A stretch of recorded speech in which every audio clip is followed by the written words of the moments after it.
qui sont impulsés pour que les forces négatives étrangères nous laissent finalement et définitivement en paix. Pourquoi moi j'ai accepté justement d'aller dans ces voies-là? Parce que ce sont des interventions extérieures qui ont toujours ruiné, en tout cas pour une grande partie, ruiné la voie du développement, les efforts pour le développement que la République démocratique du Congo, notre pays, voulait toujours engager. Et nous espérons, par ces deux dynamiques de Doha et de Washington, arriver à tirer un trait définitif sur ces incursions intempestives de ces pays voisins dans notre politique interne. Et ainsi, quand nous resterons entre Congolais, nous allons pouvoir définir nous-mêmes le mode de vie et de marche de notre République.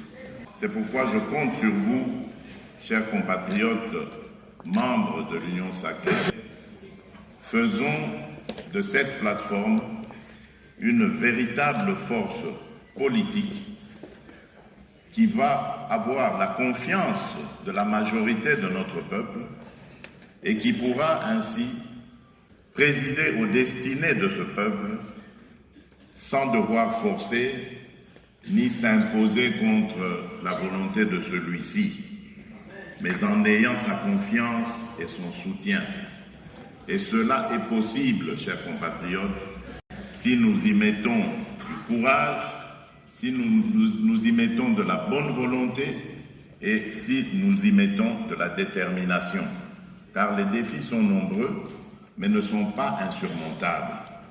En nous donnant la main, nous pourrons arriver à tous les relever et à permettre à notre peuple de vivre heureux, libre et épanoui dans son propre pays.